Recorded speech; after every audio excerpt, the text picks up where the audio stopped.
apa yang ingin tahu saya rekam ya bagi TV nanti untuk yang tahu ya. Jadi,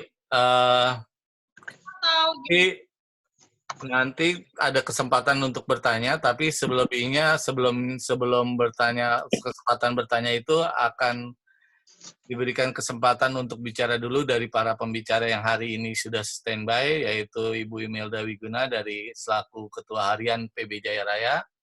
Di PB Jaya Raya itu ada ketua hariannya, ada ketua umumnya ada Pak Rudi Hartono, dan wakil ketuanya Mbak Kus, dan wakil ketua duanya Mbak Susi Susanti ya. Nah, dan nanti yang hadir dari hari ini adalah ketua hariannya dari Ketua Harian PB Jaya Raya dari Ibu Imelda Wiguna. Kedua yaitu ada Ibu Lani Tejo, ini pelatih yang udah lama banget ada di PB Jaya Raya ya Mbak Lani ya. Ya, Mas. Ya, siap juga Mbak Lani. Yap. Terus ada juga Mas Bambang Supriyanto. Dulu sempat melatih Grace Prolia ketika masih di Pelatnas PBSI. Kalau nggak salah 1,5 tahun ya Mas Bambang ya. Terus pindah ke Tunggal Putri, terus akhirnya diminta balik untuk membantu PB Jaya Raya lagi. Dan yang terakhir, pembicara terakhir yaitu Bapak Agung Setiadi Lukita, ini Ketua Pengurus Yayasan Pembangunan Jaya Raya. Jadi teman-teman, untuk persingkat waktu kali ya, saya persilakan yang pertama dulu kepada Mbak Bu Imelda ya. Bu Imelda mungkin akan ada yang disampaikan terkait keberhasilan Gracia Poli dan Afriani, atau ingin menjelaskan bagaimana konsistennya dari Jaya Raya sehingga dan pembinaan dari Jaya Raya sehingga bisa mencetak juara-juara Olimpiade. Monggo Mbak Imelda, silakan. Ya. Selamat siang semuanya teman-teman dari wartawan, dan juga selamat siang Pak Agus Lukita sebagai Ketua Pengurus Yayasan Pembangunan Jaya Raya, juga teman-teman pelatih. Tentu peristiwa kemarin itu merupakan sejarah, karena inilah kali pertama di mana Indonesia bisa mendapatkan medali emas di ganda putri. Kalau sebelumnya kan di tunggal putra sudah ada 2, kemudian di tunggal putri sudah ada Susi Susanti, di ganda putra ada Tony dengan Sandra, kemudian Markis Gido dengan Hendra, kemudian ganda campuran ada Leliana dan Tantowi. Dan baru kali ini bisa mendapatkan medali emas di ganda putri di arena Olimpiade, arena yang paling akbar ya, yang kita semua tahu. Dan saya tahu bahwa kemenangan Gracia Poli dengan Afriani ini pasti mengejutkan semua orang, masuk kita juga. Bukan mengecilkan ya, tetapi memang dari sejak awal ketika ditanya kira-kira siapa sih yang menyumbangkan medali emas jambu boleh di Olimpiade, ya tentu semua sepakat jawabannya sama pasti, yaitu dari Gideon dan Kevin. Nah, jadi kalau Grace dengan Apri, juga Hendra dengan Aksan, ya menurut saya sih pada saat itu kalau dapat perunggu saja sudah bagus lah gitu. Jujur saja pikiran saya sih seperti itu. Nah, jadi dengan berhasilnya Grace ini memang mengejutkan, tapi ada beberapa hal yang memang bisa menjadi catatan kenapa sampai bisa berhasil. Kalau saya melihat dari awal main, memang apa ya, yang saya lihat itu gestur tubuhnya itu tuh memperlihatkan, terutama mimik mukanya gitu ya. Dan ketika ada di dalam lapangan banyak berdiskusi dengan Grace, artinya saling mendukung satu sama lain. Itu tuh dari awal main sampai dengan saat terakhir itu nggak berubah. Dan yang kedua, yang saya catat sih kalau menurut saya kali ini saya melihat perkembangan pola permainan dari APRI, bukan hanya pola permainan dari tekniknya saja, fisiknya juga, kemudian ketenangannya juga, kecerdikannya juga, itu menurut saya sih meningkat bukan hanya satu level, ya. Kayaknya menurut saya itu 2 level, dan itu mengejutkan karena keadaan pandemi, mereka tentu latihannya juga pasti terganggu. Tapi kok bisa seperti itu? Nah, ini tentu satu saat kita harus tanya kepada Engyan, ya. Dan itu yang membuat saya tuh mengapresiasi Engyan, karena sebagai mantan atlet dan mantan pelatih juga tidak mudah untuk bisa menaikkan kemampuan seorang atlet seperti itu. Jadi dengan kelihatan sekali kemajuan dari Apriani yang jarang banget mati-mati sendiri.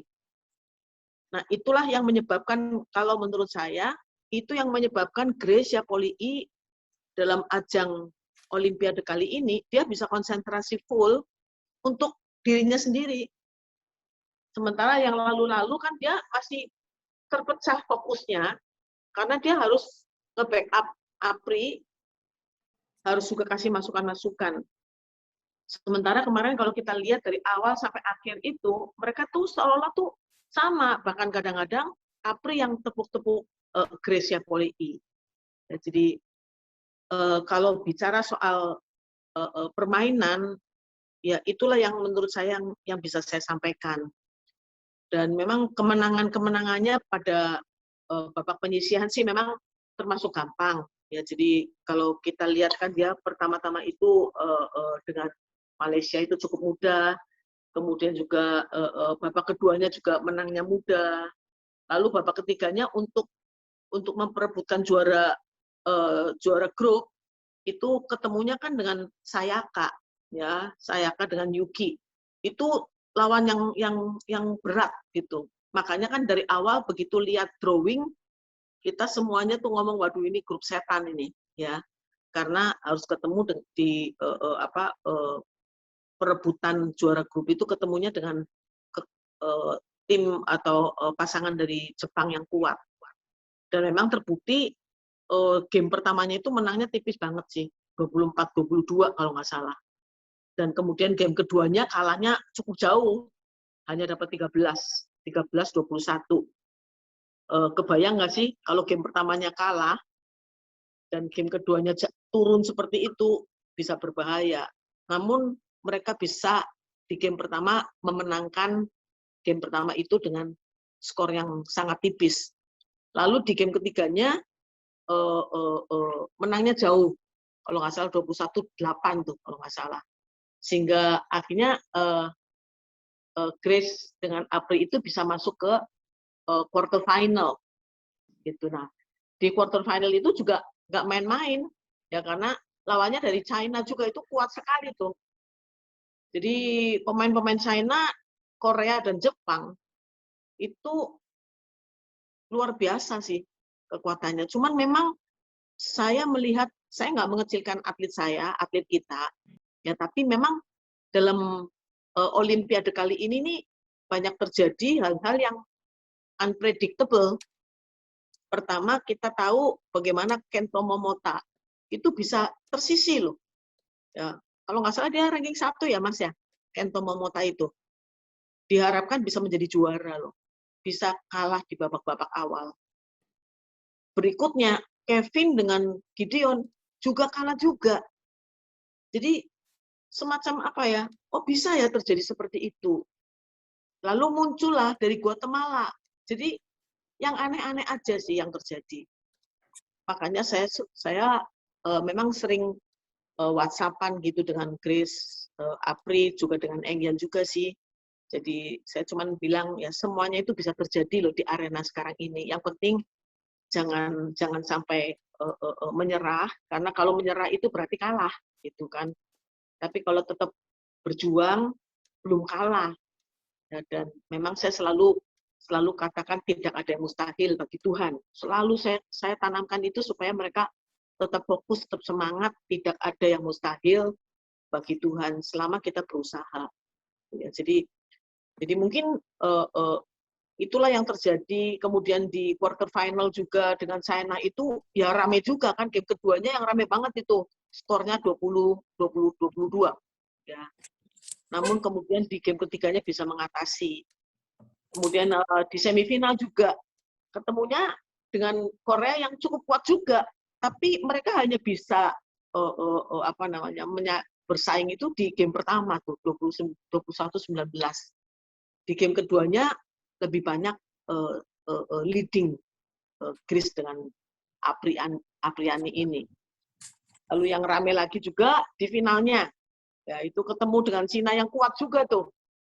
Tapi kan saya percaya sih pelatihnya dan beberapa masukan yang positif itu bisa membuat anak-anak ini bisa siap mempersiapkan diri dengan baik.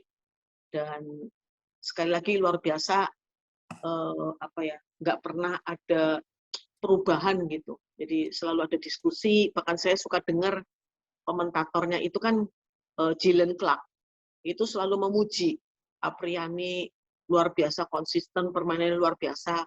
Dan yang saya melihat itu di game kedua di final, istimewanya adalah pada saat kalau nggak salah skornya itu 5-2, di mana terjadi rally panjang, dan Grace Apri itu harusnya mati loh. Tapi bisa hidup lagi, dan bahkan ada adegan di mana Apriani itu ambil bolanya itu dari belakang gitu. Jadi tangannya tuh silang ke kiri gitu kan. Dan itu kena. Lalu terjadi rally lagi panjang lagi, dan akhirnya dalam rally itu dimenangkan oleh Grace dan Apri. Nah, ini hal-hal yang seperti ini menurut pengalaman, ketika kita nyerang lawan dan harusnya kita tuh menang loh dalam rally itu. Harusnya lawan itu mati dan ternyata hidup. Dan kemudian rally akhirnya kita yang mati. Itu sangat berpengaruh. Jadi menurut saya di game kedua ketika rally posisinya 5-2 itu salah satu yang membuat Chen Qichen sama Jia Yifan itu agak turun itu konsentrasinya. Jadi mungkin sementara saya bisa komentar itu saja dulu sih, Mas. Mungkin buat yang lain dulu gitu. Makasih. Baik, makasih Mbak Imelda. Selanjutnya mungkin kita dengar langsung juga dari Mas Bambang Supriyanto ya. Mas Bambang ini dulu pernah ngelatih Grecia, tapi kayaknya Apriani belum sempat ya Mas, udah balik ke Jaya Raya dulu ya. Mungkin Mas Bambang mau cerita dulu tentang keberhasilan Grace dan Apriani ini, silakan Mas. Assalamualaikum warahmatullahi wabarakatuh. Salam sehat untuk kita semua. Memang luar biasa ya, kemarin saya lihat Grace Apri sangat luar biasa. Saya surprise banget, malah yang muda sangat luar biasa kemarin itu. Ya, Apriani dengan powernya, fisiknya yang luar biasa, bisa membalikan keadaan. Ya, yang istilahnya kita tahu Korea, Cina, memang apalagi Jepang ya, kemarin dari perempat final itu penyisian juara grup itu luar biasa sekali, dan kelihatan sekali powernya Apri ini agak ditakutin sama musuh-musuhnya untuk sekarang ini. Ya memang ini salah satu PR kita ya, mungkin enggak PBSI aja, mungkin klub-klub kita juga termasuk Jaya Raya, Jarum, dan klub-klub yang lain mungkin bisa berkaca lah istilahnya dari double putri kita ini. Yang istilahnya memang tadi dibilang sama Ibu Imelda tadi, memang bukan target utama dari PBSI untuk meraih medali emasnya. Ya, tapi memang perjuangannya sangat luar biasa saya kira. Mungkin seluruh masyarakat Indonesia lah mungkin tahu perjuangannya Grace Apri ini seperti apa. Ya memang tidak luput dari motivasinya istilahnya. Ya motivasi dan perjuangannya selama saya pernah megang Grace, waktu itu kan kira-kira 2013 saya masuk diminta untuk membantu melatih di Platnas.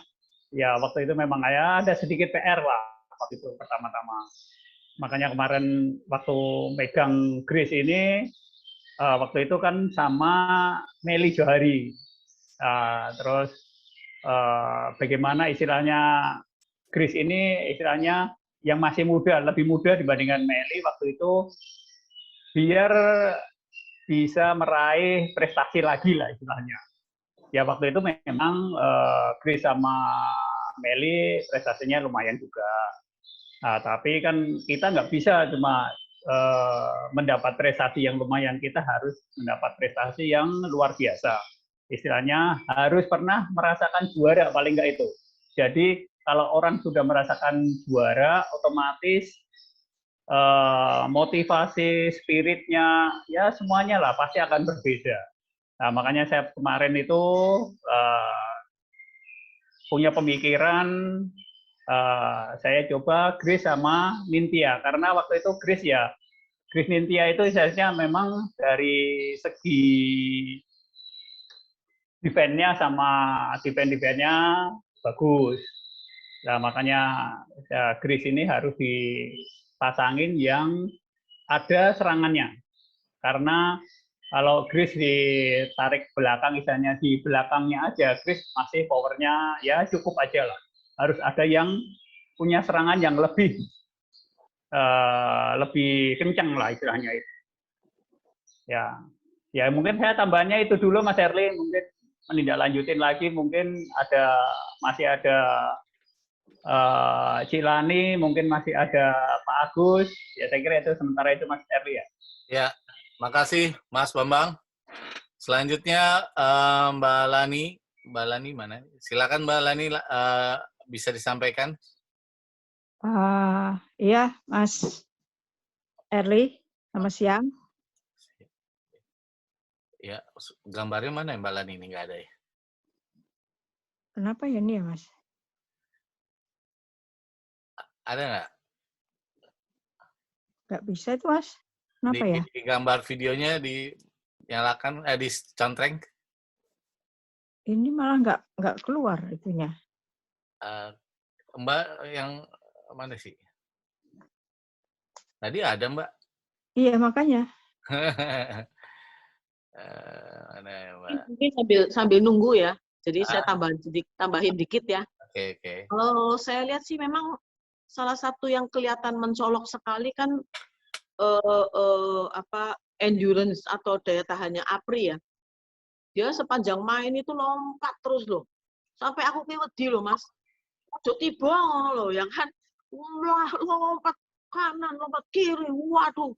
Jadi luar biasa gitu lah. Jadi semangat, mukanya nunjukin semangat, tapi hatinya tuh tetap tenang gitu ya. Jadi saya sih suka ingetin jaga hati, jangan lupa jaga hati supaya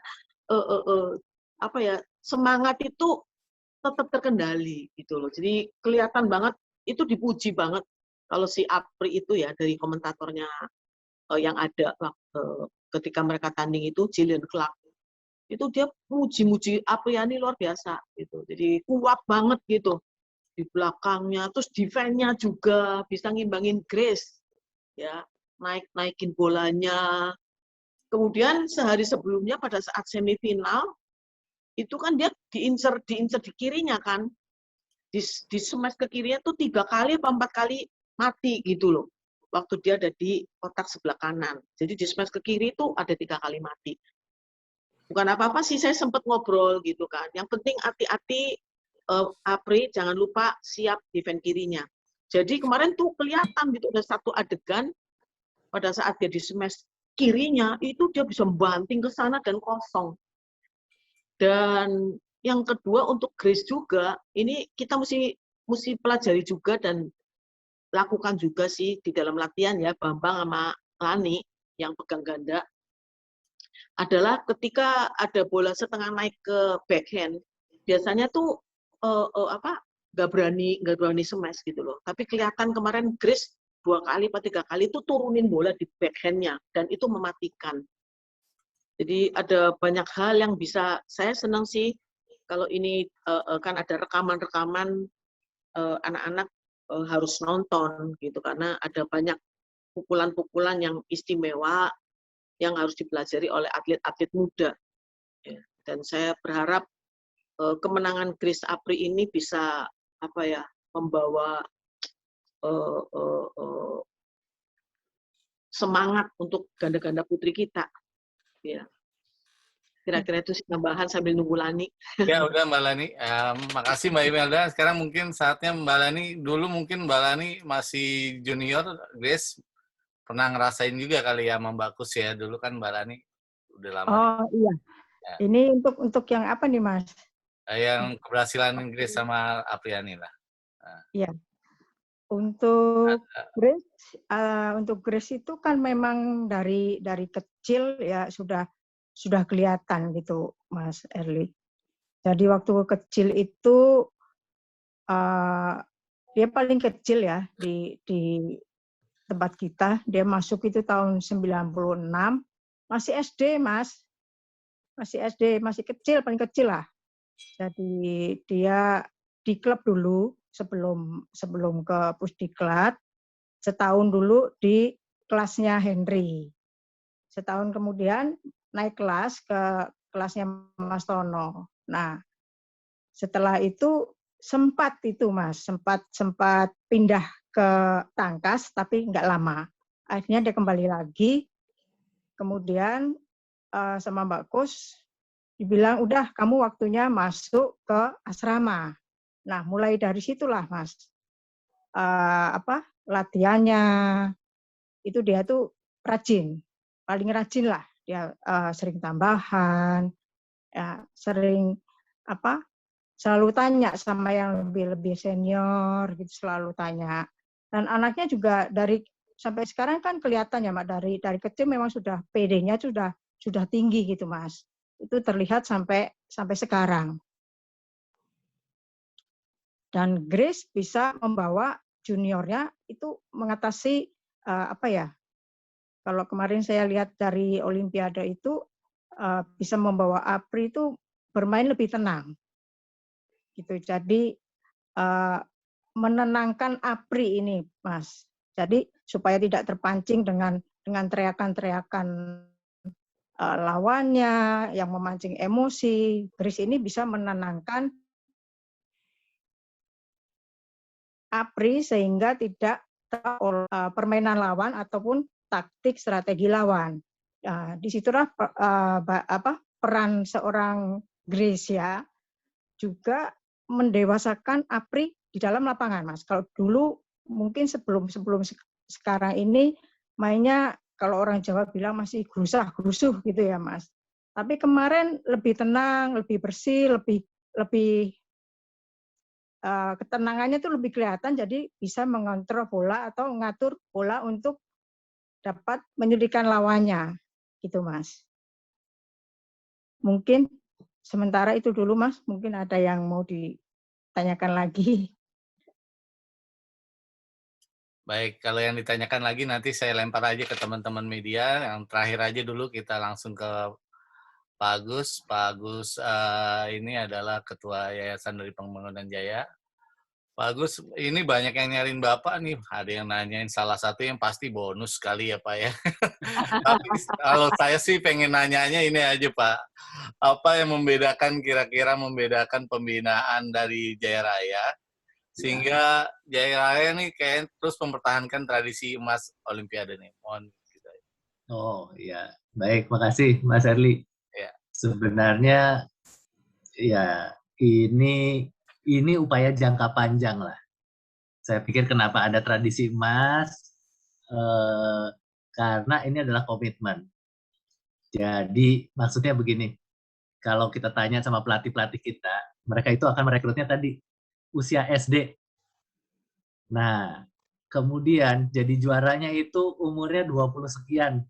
Itu udah dewasa sekali gitu kan. Jadi memang kalau kita melakukan selebrasi, istilahnya ya ini merupakan hadiah bukan karena PB Jaya Rayanya 45 tahun gitu, bukan.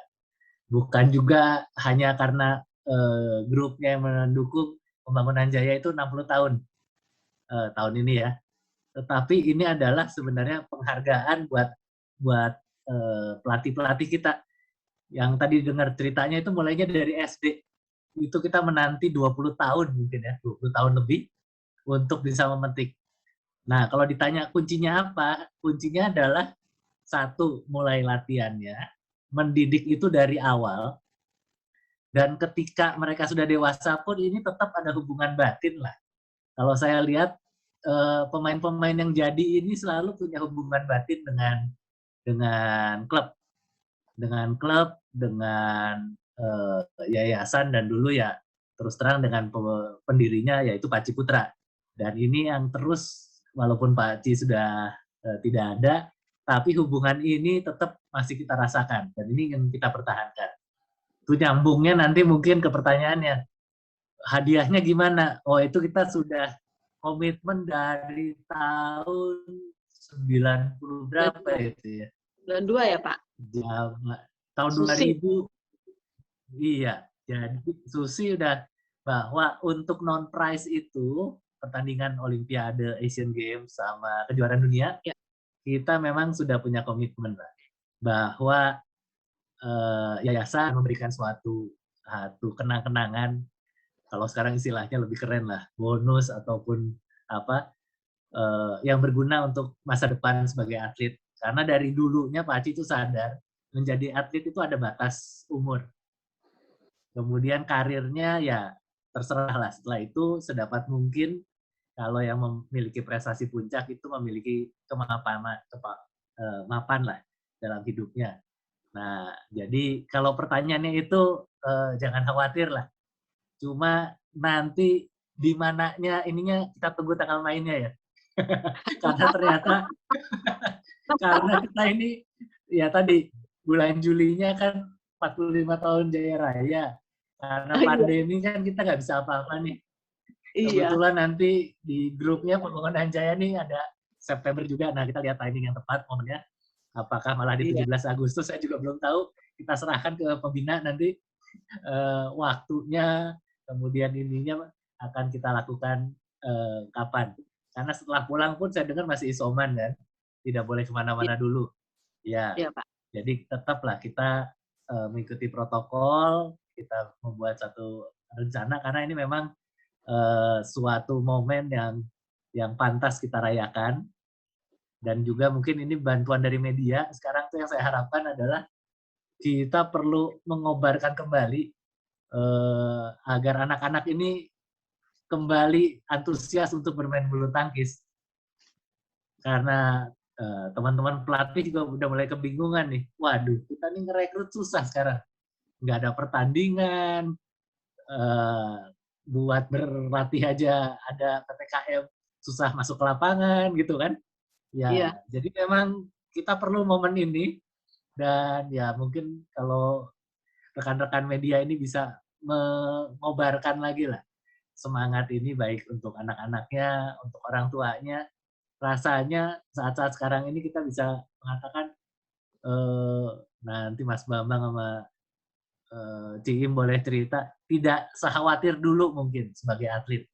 Kalau kita memang atletnya itu berprestasi, rasanya kita bisa memiliki karir di bidang bulu tangkis.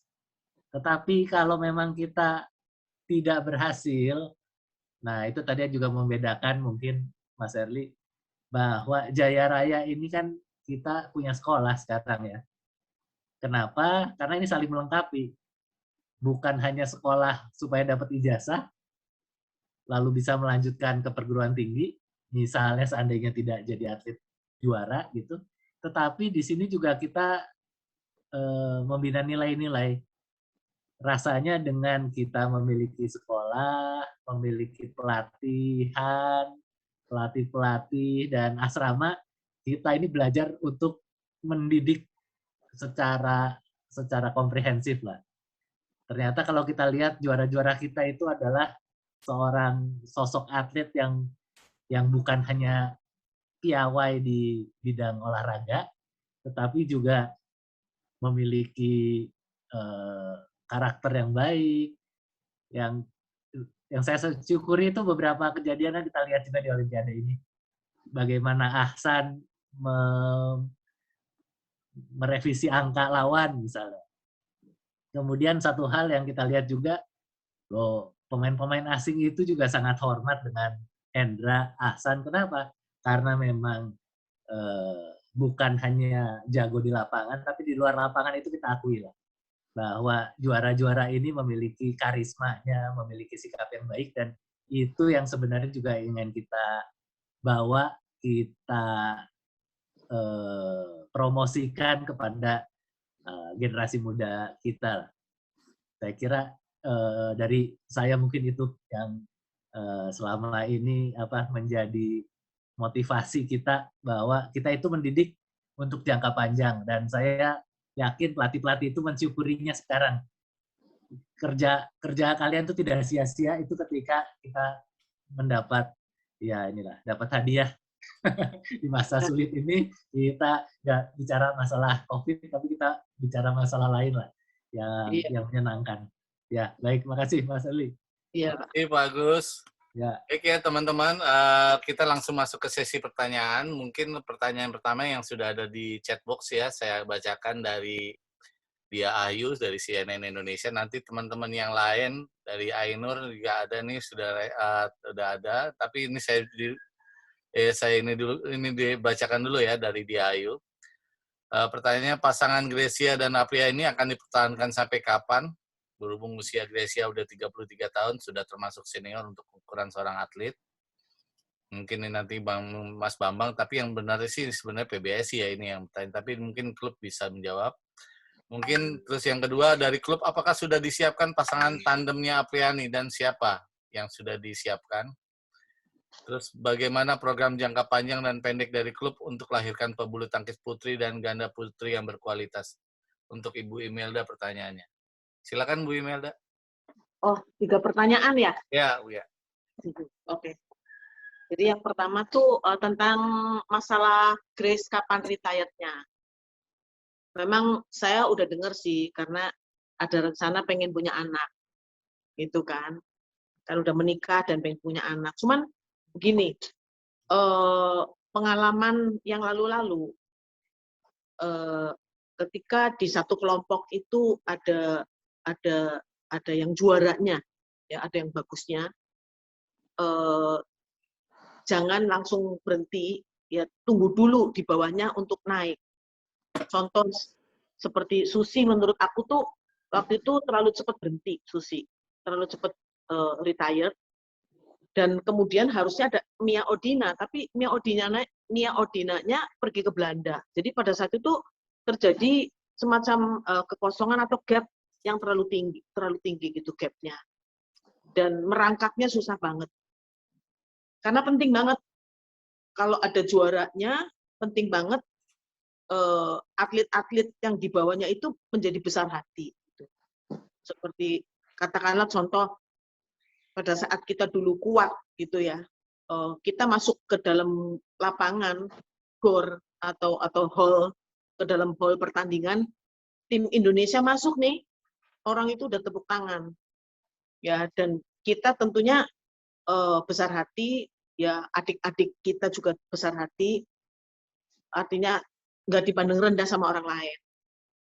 Berbeda kalau seandainya belum yang atasnya itu kosong. Makanya intinya maksud saya adalah mau minta sih kalau boleh mau minta tolong ke suaminya Grace, ditahan dulu, nah apa?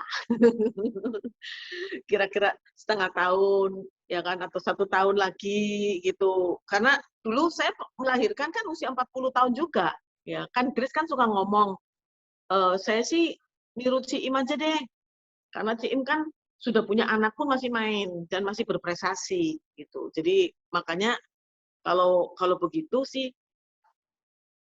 dengan rasa egoisnya saya tuh kepengen Grace itu tunggu supaya Apri bisa dapat partner yang pas. Itu jangan ditinggal langsung begitu. Sayang, ini kan aset kita. Ya kalau sampai terjadi lama penggantinya Grace, kita yang rugi sih, ya. Cuman ya itu tergantung Grace dan keluarganya sih. Kita tentu nggak bisa memaksa, hanya itu harapan saya. Ya, tunggu dulu sampai ada pengganti Grace. Kalau saya lihat, memang sekitar tahun 2009 gitu, itu tuh ada terjadi semacam berebutan atlet tentang perekrutan. Dan pada saat itu memang jujur Jaya Raya itu tidak kurang agresif, ya, sehingga akhirnya kita terjadi kita tuh ketinggalan di dalam hal merekrut. Dan memang pemain-pemain ganda putri terutama yang di luar itu yang masih di klub-klub kecil itu yang bagus-bagus itu semua dijaring oleh hampir semua ya dijaring oleh Jarum yang selalu mengadakan audisi di 8 kota setiap tahun. Nah, karena tadi pertanyaannya bagaimana kita Jaya Raya mempersiapkan. Terus terang dalam waktu 3 atau 4 tahun ini kita ketinggalan untuk pemain ganda putri, terutama di Jaya Raya ini. Jadi kaitannya dengan Grace tadi, ya berharap sih seperti itu ya, tentang retired untuk si Grace itu kalau bisa tuh ditunda dulu gitu loh, nunggu sampai April bisa dapat partner yang pas gitu. Jadi kayaknya udah kejawab ya, siapa penggantinya? Nah itu dia. Aku sih ngelihat ada satu pasangan dari Jarum yang bagus. Itu Ripka dengan siapa pasangannya ya, Lan ya? Ripka dengan siapa itu bagus itu. Ya, jadi ada serangannya semuanya, kecepatannya tuh sudah ada. Cuman karena pandemi, jadi nggak sempat bertanding. Nah itulah yang perlu dipupuk, perlu dilatih dengan lebih baik lagi. Dan saya lihat lagi juga ada yang berasal dari klub Mutiara, namanya Yulvira.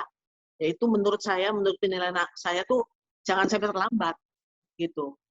Karena kalau terlambat sayang jadi hilang gitu. Karena dulu waktu masih juniornya kan bagus-bagus gitu kan. Jadi kira-kira pertanyaan pertama dan kedua sebetulnya sih ketiga juga sudah mengenai program. Saat ini yang paling penting sebetulnya sih Mas, kalau bicara soal bagaimana supaya berkesinambungan, maka kita bicara soal rekrutmen. Jadi kita sedang berusaha untuk bekerja sama ya dengan salah satu perusahaan di mana mereka itu memiliki alat untuk ngetes DNA. Dan dari hasil tes itu bisa ketahuan atlet ini bagusnya olahraganya tuh olahraga apa. Dan juga bisa membantu untuk postur tubuh. Nah, Jaya Raya sedang berusaha sampai ke sana. Itu loh.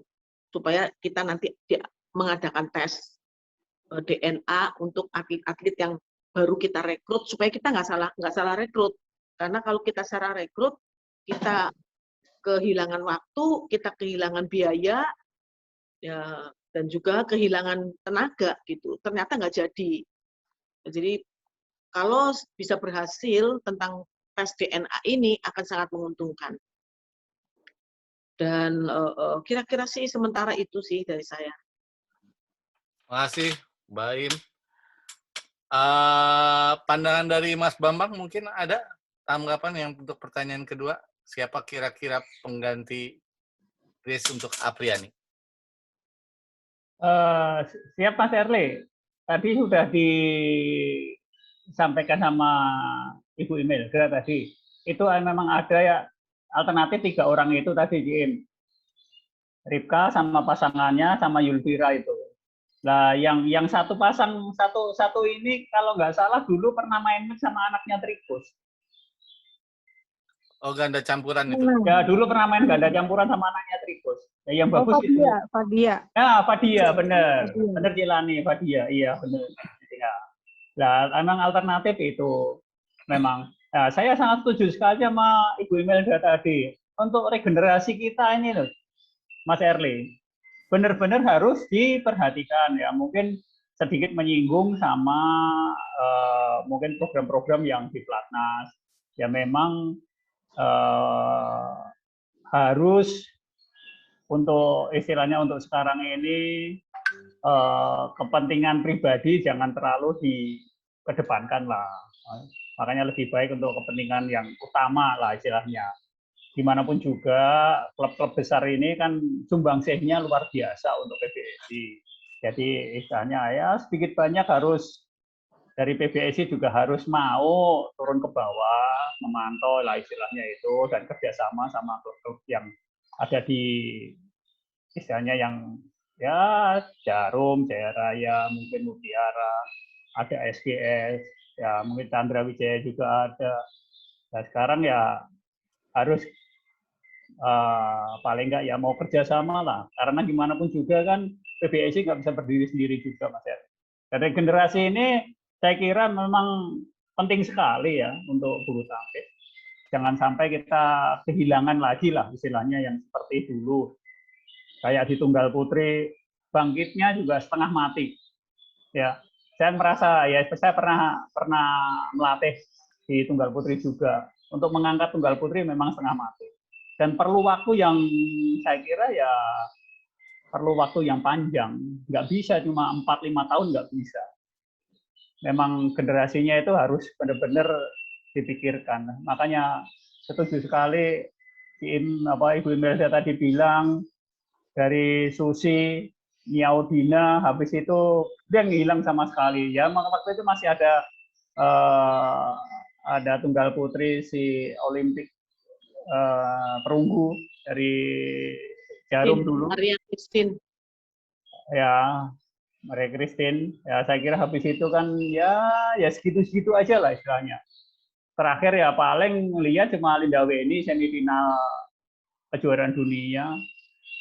Tapi nggak ada yang konsisten lah istilahnya prestasinya. Ya mungkin harus ada regenerasi untuk mendatang lagi Mas Heri. Kalau di ganda putra kita mungkin nggak terlalu khawatir ya. Memang banyak stok-stoknya memang banyak. Tapi untuk di ganda putri, ganda campuran, ya memang habis ini banyak PR ya untuk kedepannya ya. Ya, saya kira itu Mas Heri tambahannya. Terima kasih. Terima kasih Mas Bambang. Mungkin Ainur Rahman bisa dibuka, unmute, dan videonya kasih lihat, bisa langsung bertanya. Ini udah ingin bertanya. Oke. Oke. Kedengeran, Mas? Ya, kedengeran. Ya, terima kasih atas Videonya kesempatannya. Kalau nggak apa-apa, ya udah. Belum mandi ya, Mas? Ya, siap. Enggak. Terima kasih atas kesempatannya, Mas Erli. Selamat siang, Pak Bambang, Bu Imelda, Pak Lugita, Bu Lani. Ini pertanyaan pertama untuk ini ya, untuk Mas Bambang nih. Waktu itu kan ngelatih Grecia tahun 2013 ya Mas, di Platnas ya. Nah itu kan waktu setahun sebelumnya di Olimpiade London kan sempat diskualifikasi ya. Lalu gimana waktu itu responnya Grecia itu seperti apa? Dan Meli juga waktu itu memang seterpuruk apa dan cara untuk membangkitkan itu seperti apa? Itu yang pertama, terus kemudian menjadi yang seperti sekarang itu. Nah, terus yang kedua mungkin untuk Bu Lani juga dengan Bu Imelda. Nah, respons pertama ya, ketika Grecia dan Apriani itu datang ke Jaya Raya itu seperti apa? Dulu kan, tadi kan Bu Lani cerita bahwa Grecia ini yang paling kecil, terus masih SD gitu. Nah, udah ngelihat nggak pada waktu itu potensinya seperti apa? Lalu bisa melihat kira-kira anak ini memiliki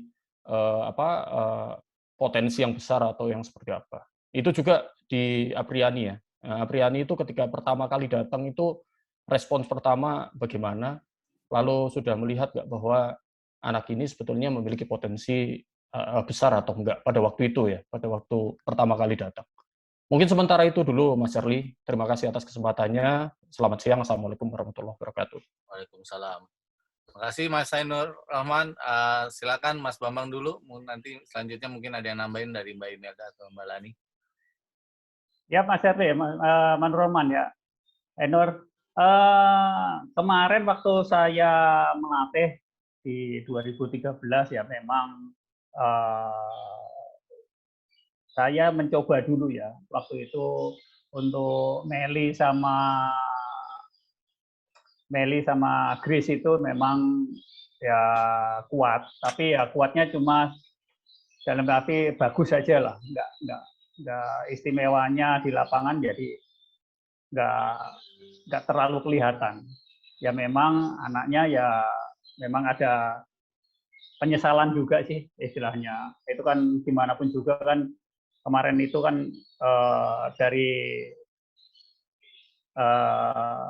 pelatih ya istilahnya yang menanganin sebelumnya, jadi akhirnya kena diskualifikasi. Ya tapi habis saya pegang itu di 2013 itu ya memang kekuatan terakhir itu Cina memang sangat bagus ya 2013. Untuk ditembus sama pemain-pemain di luar itu susah sekali. Makanya waktu itu ada alternatif, istilahnya untuk Grace itu harus punya pasangan yang lebih lagi serangannya gitu istilahnya. Makanya waktu itu saya pasangkan Grace sama Ningpia. Nah, itu salah satunya biar bisa nembus mengalahkan pemain-pemain dari Cina, karena waktu itu Cina luar biasa, terus sama ada satu pasangan dari Jepang, Sayaka, sama ada satu Jepang itu Sayaka sama siapa itu. Nah itu memang luar biasa, untuk ditembus memang susah sekali waktu itu. Dan memang perjuangannya ya luar biasa. Saya ngelatih sama anak-anak itu juga luar biasa istilahnya, dalam arti jeripayahnya anak-anak itu loh, sampai nangis-nangis di lapangan ya. Mungkin kalau bisa ditanyain ke anak-anak pada waktu itu pada latihan ya sampai terkapar di lapangan lah istilahnya, sampai nangis-nangis di lapangan tempat fisik ya. Jadi itu udah harus dilakukan, karena kalau nggak dilakukan di ganda putri itu istilahnya memang fisik sama power itu nomor satu ya, karena gimana pun juga sekarang double putri itu harus pertahanannya luar biasa. Kalau kita nggak bisa mengikuti itu nggak mungkin lah. Makanya kemarin saya kelihatan sekali Grace sama Apri itu dari defense-nya itu udah nggak gampang dimati itu nggak gampang sekali. Makanya kemarin juga memang wah ini momennya Grace sama Apri kelihatannya saya waktu dari pertama itu ada momen itu ada untuk Grace sama Apri. Ya saya kira itu, terima kasih Mas. Ya. Mbak Lani mau ditambahkan? Oh ya Mas. Kalau untuk Grace, kenapa tadi pertanyaannya apa Mas? Dari sudah kelihatan talentanya Mbak. Oh ya, dari kecil itu kan waktu kecil Grace itu kan mainnya nggak cuman single aja ya Mas. Nggak cuman double aja gitu loh. Jadi memang waktu masih anak-anak itu kan kita biasanya main single double gitu udah dari kecil gitu. Kebetulan Grace itu kan juga main double juga, partnernya itu Yuan Kartika. Nah cuman Yuan Kartika ini mohon maaf nih Mas, dari segi postur lebih tinggi gitu loh, tapi pukulannya tidak seistimewa Grace. Kalau Grace memang posturnya agak lebih kecil, tapi pukulannya lebih komplit gitu Pak Mas Herli. Dan pada waktu main ganda itu sudah tahu mengarahkan, oh pulangnya ke sini. Nah dari situ kita bisa lihat gitu loh, wah ini enggak untuk single ya mungkin begitu aja, tapi ada potensi di ganda ini bisa jadi nih, kita lihatnya seperti itu Mas. Dan juga terbukti setelah dia mulai remaja gitu sudah mulai fokusnya nggak main dua lagi Mas, udah Ci aku main double aja, satu aja. Kemudian kita partnerkan dengan yang namanya Henny Budiman. Nah dari partner dengan Henny ini terus Mas, terus juara terus, akhirnya sampai masuk ke dipanggil pelatnas. Dari kecil itu kalau pemain bisa main double, main single gitu sudah kelihatan kok, Mas Herli. Oh, ini nanti bakalnya nggak bisa nih di single. Dia lebih bagus di double. Itu sudah kelihatan, Mas. Gitu, Mas. Sementara Baik, itu, Mas. ya, makasih Mbak Lani. Selanjutnya Iya. saya bacakan pertanyaan di chatbox ya. Ada Yoga dari gatra.com. Yang pertama pertanyaannya, mengingat telah mendapatkan emas Olimpiade, apakah akan ada target ambisius lainnya untuk duet Gracia dan Apriani? Mungkin Mbak Imelda bisa jawab, karena Mbak Imelda sering komunikasi dengan Grace. Ada target nggak? Kedua, apakah mungkin gitu ya, masih mungkin nggak sampai Olimpiade Paris 2024? Atau ini yang terakhir? Kalau tadi kan bicaranya katanya ingin punya anak ya Mbak ya? Iya. Mbak Imelda silakan. Ya. Untuk Grace ya. Untuk Grace dan Apri ya, apa ada target ambisius untuk selanjutnya Mbak? Kayaknya kalau untuk Olimpiade 4 tahun yang akan datang sih rada berat sih. Berat. Ya, kecuali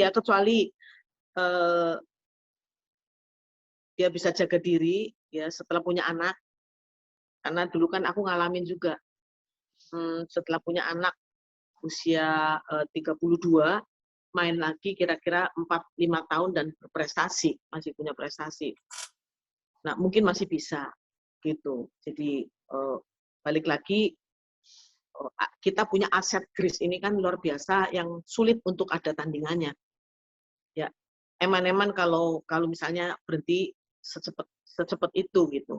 Sampai kemarin itu jujur aja sih Mas, aku sampai lihat Jordan sama Melati main ya, saya sempat mikir loh, tahu begini kan mendingan Butet main lagi gitu loh, ya kan, daripada lihat Jordan dengan Melati gitu.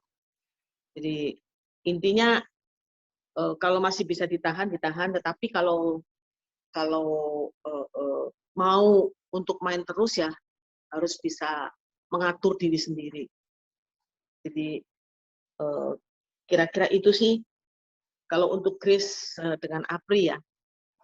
Lalu tadi tuh kalau respon tentang menerima Grace tadi Lani udah panjang lebar bicara karena memang setahu saya juga Grace masuk ke Jaya Raya udah masih kecil, masih bocah lah, umur 9 tahunan gitu kan. Ya, tapi memang udah kelihatan banget dan juga pada zaman itu Jaya Raya itu atlet gandanya atau tunggalnya juga bagus-bagus ya Lan ya. Iya, Ada Ci, banyak, Ci. ada Pia, ya kan, banyak. biasa dia, ada Ricky Amelia, ada Bellatrix. Jadi Iya, banyak, Ci. ya jadi pada saat itu memang kuat banget si Jaya Raya. Nah, kemudian kalau untuk Apriani memang kita merekrut Apriani itu nggak gampang sih karena saat itu Apri saya udah lihat dari kecil sih. Kira-kira saat itu dia usia antara 12 ya. Saya ngeliat dia main di kejuaraan kejurda gitu. Dan dia ngalahin pemain kita dan saya udah lihat, waduh, ini benar-benar bagus ini, istimewa ini.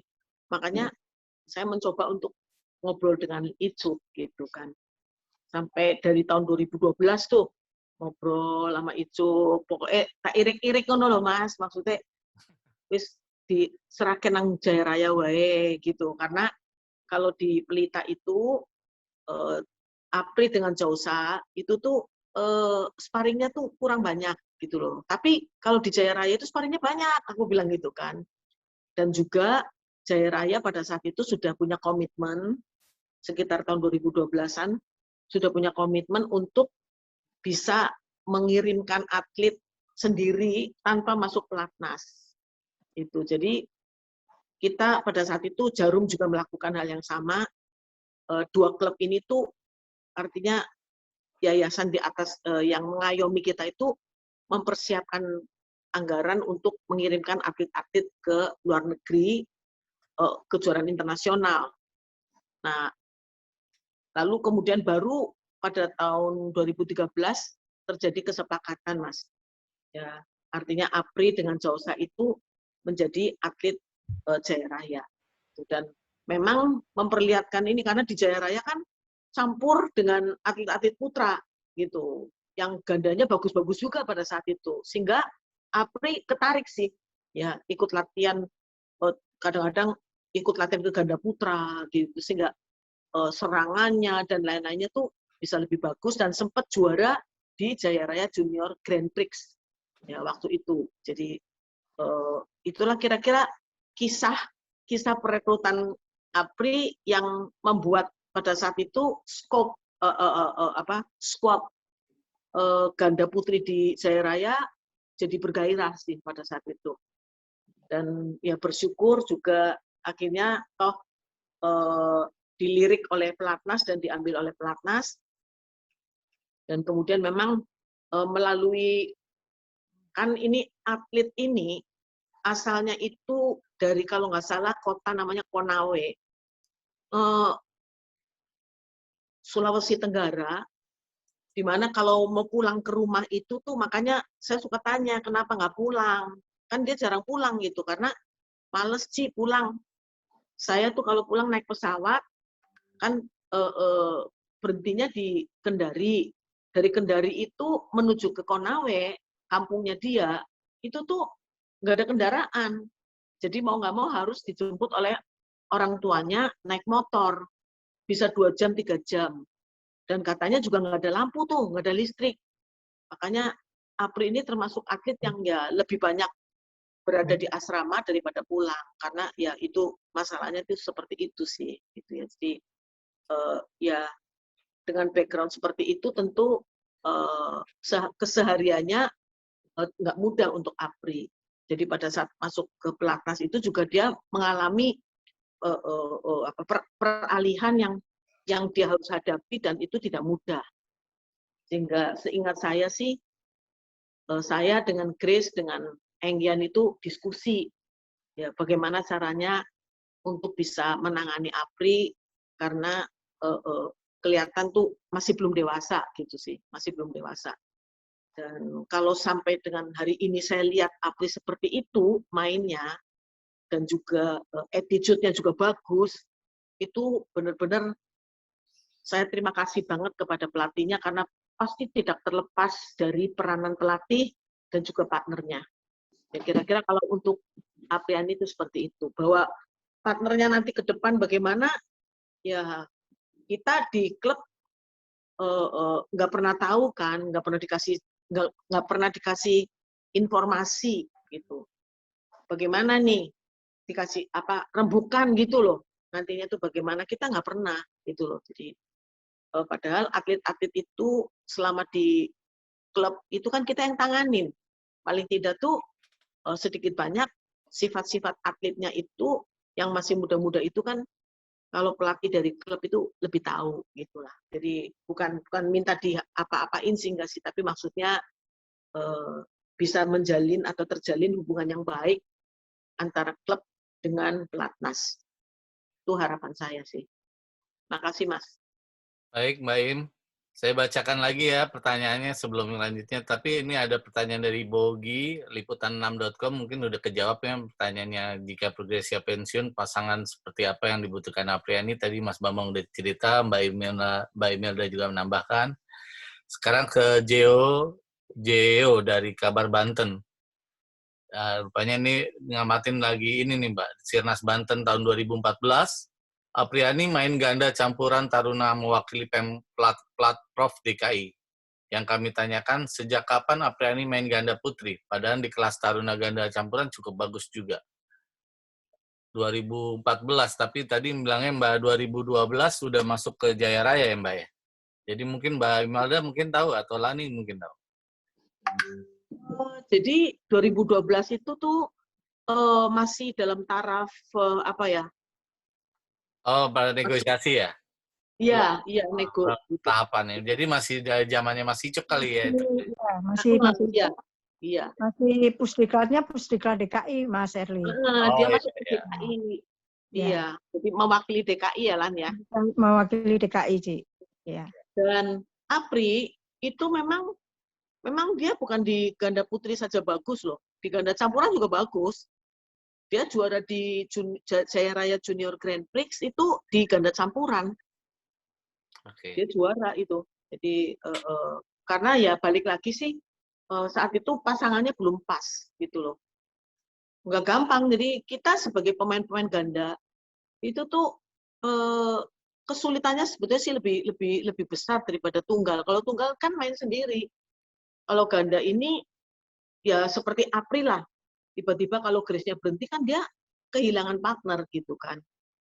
Nah, tetapi sih saya yang sering kali saya ingetin ke atlet-atlet ganda baik putra maupun putri, masing-masing secara individu harus melatih dirinya sendiri sedemikian rupa supaya mencapai level tinggi, sehingga pelatih pasti akan mencarikan partner yang terbaik, bahkan atlet-atlet yang terbaik juga ngincer kita, mau kepengen partner sama Imelda, kepengen partner sama Apri gitu loh.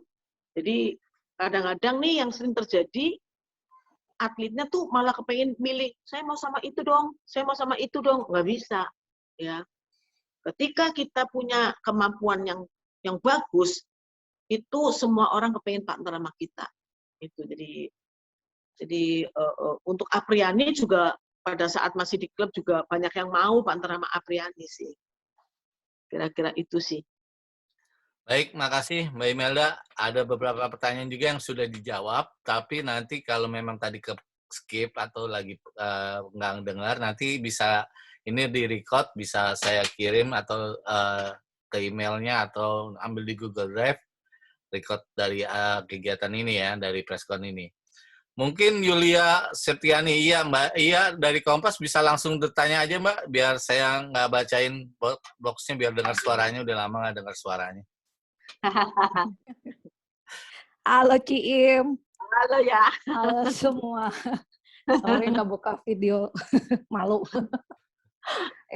Nanya buat Ciim sama Cilani mungkin ya, sebagai mantan pemain putri nih, kalau membandingkan pamor nomor ganda putri dulu terus sampai sekarang itu seperti apa sih perkembangannya gitu. Kalau misalnya saya pernah dengar dari Kokris kan ganda campuran tuh seolah-olah dulu istilahnya apa ya, pemain buangan gitu lah, yang nggak kepake gitu di nomor lain terus main ganda campuran gitu. Nah kalau ganda putri sendiri gimana nih? Terus apalagi sekarang udah bisa dapat emas di Olimpik ya. Udah, itu aja Ci. Ya, pamornya ya. Jadi memang sih aku terakhir main kan tahun 86. Dan pada saat itu masih ada, setelah aku pasangan dengan Rossi, aku berhenti, Rossi partner dengan Irma. Dan kalau nggak salah masih ada Vera kalau nggak salah. Ya itu masih oke sih. Ya kadang-kadang juara, kadang-kadang juara. Gitu. Cuman setelah itu kayaknya ada juga beberapa atlet-atlet ganda putri yang ada si Grace juga sih. Pada saat itu sudah ada Grace. Cuman rata-rata tuh kecil-kecil semua gitu badannya. Bahkan Grace sempat partner dengan Joe, itu kan kecil badannya. Beberapa atlet juga kalau nggak salah ya, Bambang ingat nggak tuh? Itu kan kecil-kecil Bang. Ya jadi ya itulah mungkin masa-masa yang kurang bagus ya pada saat itu. Padahal ada Grace. Yang paling mencolok, mencuat tuh ya memang Grace. Cuman yang lain-lainnya tuh kurang gitu loh. Jadi kemudian dengan adanya Grace dengan Nitya, nah itu tuh mulai ada harapan tuh. Makanya saya bersyukur, terima kasih banget pada saat itu ketika Bambang menggabungkan Grace itu dengan Titin, dan ternyata berhasil. Karena sebelumnya dengan Meliana ya, dan banyak masalah gitu. Jadi ya jelek banget enggak sih, cuman belum bisa mencapai karena terus terang China pada saat itu di tahun 2014, 2016, 2018 China itu masih bagus-bagus itu dan sulit ditembus gitu kan. Nah, dengan adanya Grace bisa mencapai menjadi juara di Olimpiade, tentunya artinya tuh pola pikir kita kan jadi berubah ya. Ternyata bisa loh. Itu.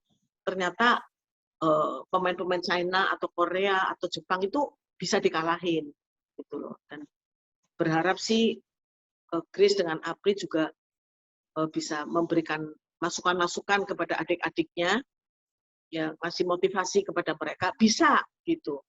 Asal kita ya artinya selalu mau berlatih untuk meningkatkan kemampuan. Karena aku sih percayalah kalau kita berlatih sebulan itu pasti ada bedanya dong. Aku suka ngomong ke atlet-atlet, kamu latihan bulan ini, terus kemudian dengan latihan bulan depan kan harus berubah. Nggak mungkin orang latihan 1 bulan itu nggak ada hasilnya. Nggak percaya saya. Pasti ada hasilnya. Jadi intinya tuh ya latihan dengan punya apa ya, program dari pelatih atau sendiri juga punya program dengan tujuan di bulan depan itu saya smash-nya harus lebih tajam atau nettingnya bisa silang-silang gitu. Jadi mesti ada apa ya, ketika berlatih itu ya ada tujuan gitu untuk bisa lebih bagus lagi dan lebih bagus lagi. Jadi ya berharap sih ya untuk ganda putrinya tuh seperti itu gitu. Dengan kemenangan Grace ya. Kalau bicara soal ganda campuran, emang sih tadi disinggung ganda campuran, iya yang ngomong ya. Iya, kalau Chris Ci. yang ngomong. Iya, Ya, Ci, kata Kokris. Jadi memang ganda campuran itu dulunya awal-awalnya memang saya yang diminta untuk pegang ganda campuran. Aku tuh ada di tengah-tengah nih. Yang di kanan itu siapa namanya, grupnya Potong, ganda putri. Sebelah kiriku Christian, ganda putra. Jadi aku di tengah-tengah duduk aja bengong. Nanti kalau begitu ada kesempatan kosong, baru aku izin, Potong pinjem itu dong, pinjem Elisa, pinjem Vinarsi. Ntar aku ngomong sama Chris, pinjem ya Chris, Gunawan ke, pinjem Kempong. Oke, main gitu. Jadi tadinya belum ada kelompok ganda campuran khusus. Awalnya begitu tuh, berat banget buat aku. Jadi aku akhirnya diperbantukan kemana, diperbantukan untuk ngambil video lah, gotong-gotong video. Dari dulu kan kayak orang kayak mau bawa TV kan, videonya kan gede banget itu, gua panggul-panggul lah. Pokoknya apapun saya lakukan gitu kan, karena memang ganda campuran saat itu belum terbentuk. Lalu di tahun 91 Pak Sirgar itu minta saya untuk mulai bikin khusus ganda campuran. Nah, jadi mulai aku bikin seleksi untuk memilih ganda campuran. Ya, antara lain Richard Mainaki yang kepilih, Aryono, Denny Kantono, Flandi Limpele, Paulus, Sandi, yang semuanya sekarang jadi pelatih. Gitu. Ini dari ganda campuran yang dulu itu tuh semuanya, hampir semuanya jadi pelatih. Imam Tohari, putrinya ada Dede Hasanah semuanya. Dan itulah awal mula ganda campuran terbentuk di tahun 91 dan 92 mulai ada ganda campuran khusus gitu. Juga sih memang tadinya ganda campuran itu kan memang tidak diperhitungkan karena selalu didominasi oleh atlet-atlet Eropa gitu. Makanya pada saat kita juara di tahun 79 di All England itu dengan Christian, itulah kali pertama Asia itu ada ganda campuran Asia yang bisa juara di All England, karena biasanya bule-bule yang menang untuk ganda campuran. Jadi kira-kira tambahannya untuk aku sih itu sih ya. Baik, Mbak Im. Ini saya ada kebetulan mumpung masih ada Mas Broto di sini, Humas PBSI, mungkin bisa ngasih info untuk masalah, ada juga yang menanyakan kapan ketibaannya juara Olimpiade ini, apakah ada acara penyambutan atau arak-arakan. Mungkin Mas Broto bisa mengasih info sekaligus di forum ini, Mas. Atau ada tambahan lain, silakan Mas Broto. Ya, terima kasih grup acara Zoom meeting kali ini. Yang pertama mungkin ucapan selamat lah buat Mbak Imelda, buat Jaya Raya, buat Mas Bambang Supriyanto, Pak Agus Lukita, juga Mbak Lani Tejo, keberhasilan Jaya Raya mempersembahkan medali emas di Olimpiade, keberhasilan Grace dan Apri di Olimpiade Tokyo, tentu menambah panjang daftar pemain-pemain Jaya Raya yang merebut medali emas di Olimpiade. Kita masih ingat dulu ada Susi Susanti di Barcelona 92, kemudian diteruskan oleh Tandra dan Tony di Olimpiade Sydney, kemudian Kido dan Indra di Olimpiade Beijing, yang gambarnya di belakang saya itu, kemudian yang terakhir adalah Grace dan Apri. Artinya bahwa dari 8 emas yang direbut oleh kontingen Indonesia, 4 diantaranya berasal dari pemain-pemain atau binaan dari Jaya Raya. Salut ya buat Jaya Raya yang bisa berebut. Empat, Mbak. 4. Iya. Iya, luar biasa tuh tentu. Wah, itu sebelumnya kan cuma baru 2, Jarum 2, Tangka 1, SD, SPL 1. Kali ini Jaya Raya sudah ngebut mempersembahkan 4 medali emas untuk Indonesia. Selamat buat Jaya Raya. Kemudian kalau info baru besok malam sekitar jam 11:30 malam mereka baru mendarat di bandara. Kemudian juga karena yang punya acara sebenarnya bukan PBSI tapi NOC ya. Jadi saya cuma mendengar aja kegiatannya apa. Yang pasti mereka cuma datang, kabarnya ya informasinya saya terima cuma datang disambut, kemudian mereka harus kembali lagi karena harus menjalani karantina mandiri selama 7 hari. Itulah mungkin informasi-informasi yang bisa sampaikan ke teman-teman media. Yang pasti soal mungkin kalau 5 tahun lalu ketika Owi Butet merebut medali emas ada arah-arahan, tapi mungkin di tengah pandemi ini tentu hal tersebut susah dilakukan. Pasti kita berharap semangat yang dikobarkan oleh Grace dan Apri dengan merebut medali emas di Olimpiade juga memberikan semangat bagi kita untuk bagaimana segera pulihlah kondisi pandemi ini, memberikan bahwa kita disiplin menjaga protokol kesehatan agar Indonesia kembali pulih, kembali bangkit, dan Indonesia tetap sehat, dan akhirnya ke depan bisa melahirkan begitu banyak lagi juara-juara di pentas bulu tangkis Indonesia, terutama dari klub Jaya Raya yang tahun ini sudah tengah merayakan ulang tahun ke 45, kemudian ulang tahun ke 60 Pak ya, yang ya juga ulang tahun PBSI yang ke-70 dan juga ulang tahun kemerdekaan RI yang ke-76. Jadi mungkin keberhasilan Grace dan Apri di Olimpiade Tokyo ini sebuah kado yang sangat manis, sangat indah bagi seluruh insan bulu tangkis Indonesia, juga seluruh rakyat Indonesia. Terima kasih pada Grace Apri, terima kasih juga kepada klub Jaya Raya. Sukses terus, Jaya Raya. Terima kasih, Toto. Dan mungkin ini ada satu pertanyaan terakhir sebelum kita tutup acara siang ini, yaitu dari orang yang ini udah selama pandemi ini saya nggak temuin nih. Dia nih, adanya lihatnya di IG terus, jalan-jalan terus, sekarang dia nanya masalah dana lagi. Nah, ini saya paling risih kalau nanya dana ke Pak Agus. Femi, silakan Femi, langsung aja Femi, mumpung ada Pak Agus di sini, Pak Femi. Dibacain aja, Mas. Ya, silakan.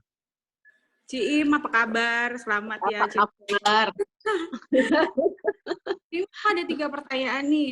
Yang pertama, soal dana. Buat jadiin satu pemain dari rekrutmen sampai bisa nganter ke pelatnas itu rata-rata berapa sih? Terus yang kedua, dana Jaya Raya untuk pembinaan itu sekarang sumbernya dari mana? Apakah masih dari Ciputra atau ada yang lain? Terus yang ketiga, perbedaan penanganan pembinaan atlet putra dan putri ini apa kok? Kayaknya kan kalau udah nyampe di pelatnas tuh jomplang gitu ya situasinya. Terima kasih, Cim. Waduh. Ya, mungkin Pak Agus dulu kali ya, Pak Agus yang jawabnya. Nah, oke. Saya jawabnya nomor 2 dulu nih. Nomor 2, sumber dana dari mana?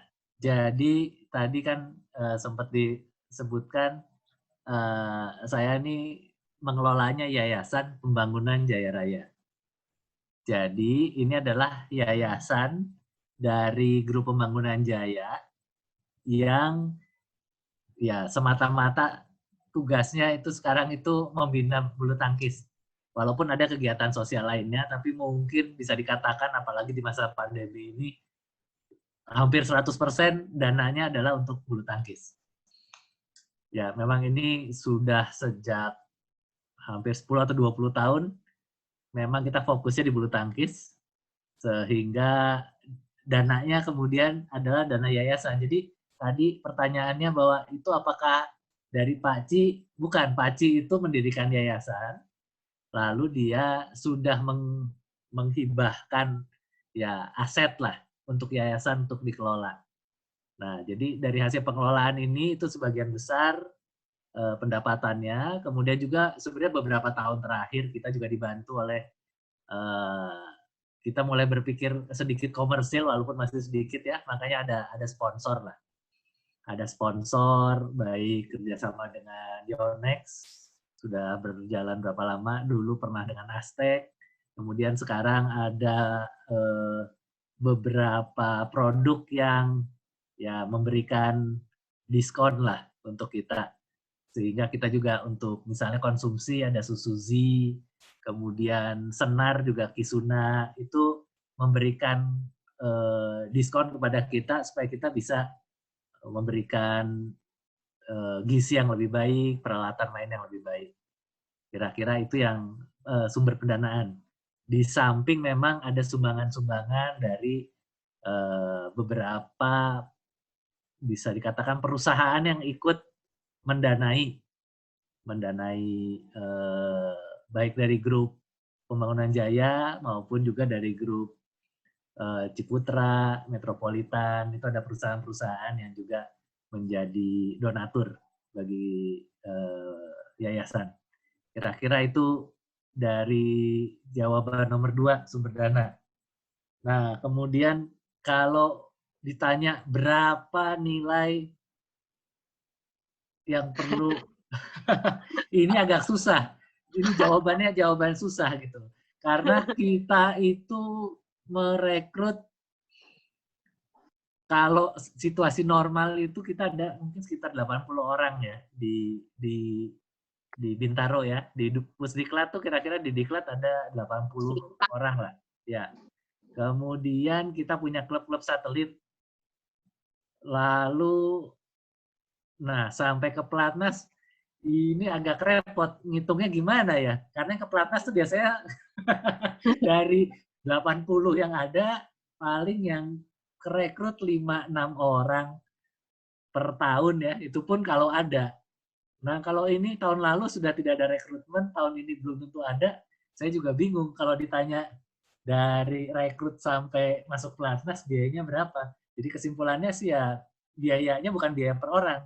Itu ada sekelompok orang yang kita coba godok, kita coba bina, berlatih sama-sama. Nah, ya kalau sampai ke Pelatnas itu udah lulus satu tahap pertama lah mungkin.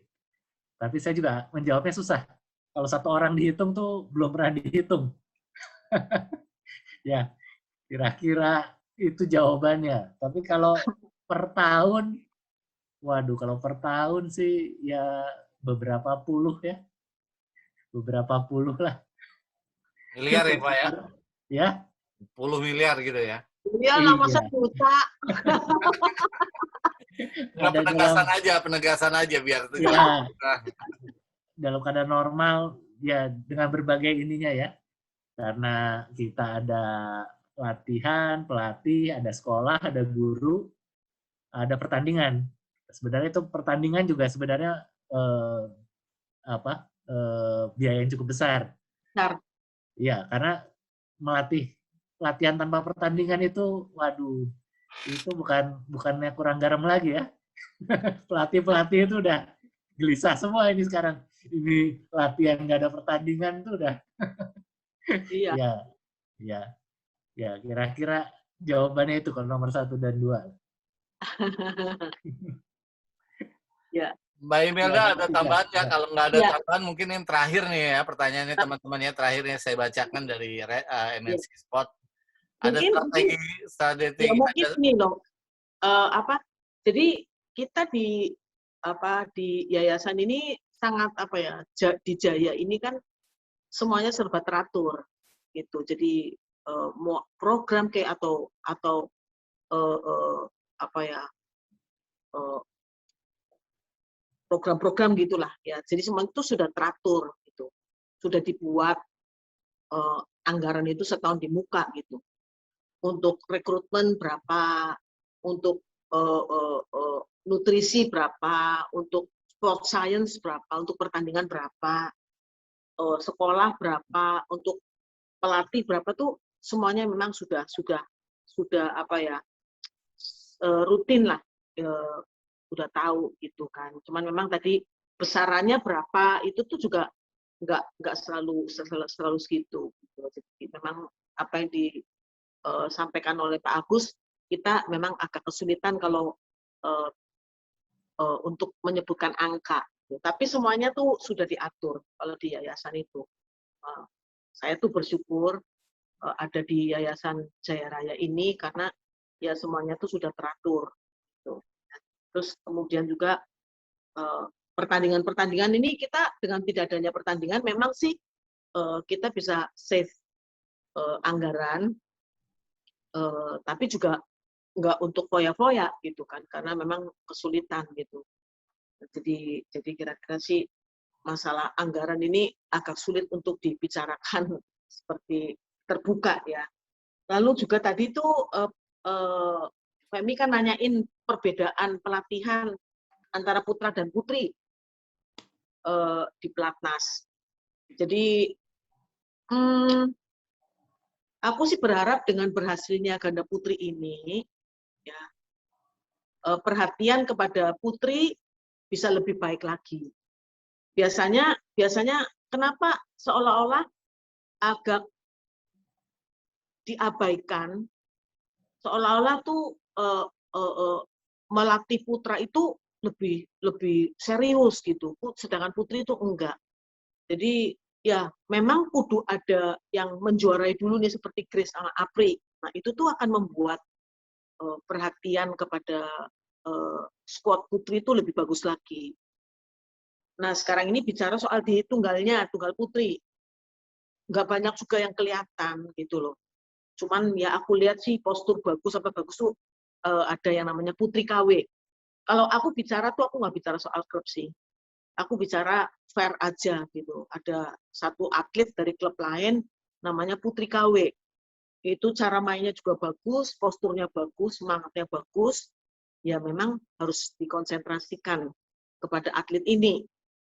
Namun juga jangan melupakan bahwa ada atlet-atlet lain dari klub lain juga yang tentunya ketika dipilih masuk ke pelatnas, kenapa dipilih? Pasti kan istimewa. Ya itu juga jangan dilupakan gitu loh. Karena kita di klub itu sudah capek-capek merekrut atlet, biayanya mahal, muter otak, kemudian melatih mereka, dan kemudian berhasil di sirnas, dipanggil masuk pelatnas, kita hanya minta sih, tolong titip anak-anak kita itu di pelatnas, dilatih dengan baik gitu. Kalau perlu tuh mohon minta tolong gitu. Di pelatnas itu dilatih dengan baik. Itu karena pada saat ada dilatih di klub itu kan mereka sudah bagus gitu. Ya, jadi pelatihnya juga minta tolong bukan merendahkan, tetapi pelatih pelatnas harusnya punya level gitu. Jadi nggak boleh, apalagi kalau ada rencana melatih yang junior tuh di pelatnas. Melatih junior itu lebih sulit daripada melatih senior. Kalau senior itu ibaratnya tinggal bagaimana taktik strateginya dibagusin gitu. Tapi kalau junior ada beberapa pukulan yang harus diperbaiki. Makanya ya mudah-mudahan dengan apa ya keberhasilan pengurus kali ini menyumbangkan poin emas, tradisi emas, PPSI lebih semangat lagi, dan untuk pelatih-pelatih terutama sih tolong kita klub apa saja, ibaratnya tuh kita itu menitipkan anak-anak kita yang sudah kita rekrut, sudah kita latih, sudah kita biayain dan lain-lainnya, kita titip di pelatnas, tolong dilatih dengan baik. Kira-kira begitu. Baik, Mbak. Mbak, karena waktu udah 15.30 nih, saya kemarin janjiannya nggak lama-lama sama Mbak Im, tapi ini banyak banget yang nanya. Beberapa pertanyaan ada juga dari teman-teman, tapi menurut saya nanti aja ditahan, karena nanti kan ada acara lagi dari Jaya Raya, untuk acara yang entah kapan itu penyerahan bonusnya ke Apri sama Grace-nya. Pertanyaan itu nanti bisa ditanya ya. Juga dan juga ada yang nanya ini apa kalau ada yang mau ngasih apresiasi dari mungkin dari medianya, biasanya suka kadang-kadang mengasih apresiasi ke medianya ke Gracia dan Apriani. Pengalaman saya di bola sih dulu berhubungan langsung, kayaknya langsungnya berhubungan ke Mas Broto dulu kali, ke PBSI bisa ditanyakan langsung ke Mas Broto biasanya, karena dia kan Gracia dengan Apriani ada di bawah naungan PBSI sekarang. Nanti bisa langsung ditanyakan kalau mau minta undangan-undangan acara dan sebagainya ke Mas Broto, di Japri Mas Broto. Nomor handphonenya semua pasti udah pegang di sini. Saya rasa itu aja ya Mbak Imelda, Pak Agus, Mas Bambang, Mbak Lani. Kayaknya rasanya kita cukup, dan teman-teman semuanya kita cukupkan hari ini. Nanti kalau ada lain waktu mungkin kalau misalnya ada hal-hal yang ingin disampaikan lagi, mungkin kita adakan lagi acara ini, apa presentasi seperti ini ya. Iya. Ya. Terima kasih Mas Oke, Erli. terima kasih semua teman-teman. Selamat Semuanya. sore. Assalamualaikum warahmatullahi Terima wabarakatuh. kasih Pak Agus. Terima kasih, Mas Broto semuanya. Jaya terus, Jaya Raya. Terima kasih. Jaya terus, Jaya Raya. Terima kasih. Ya dong. Mas Broto, ojo lali karo kene lho yo.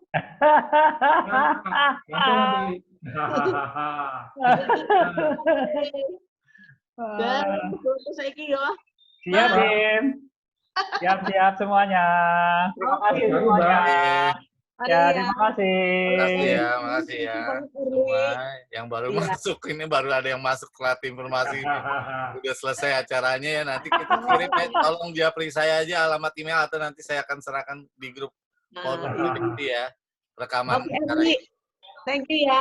Thank you ya Mbak.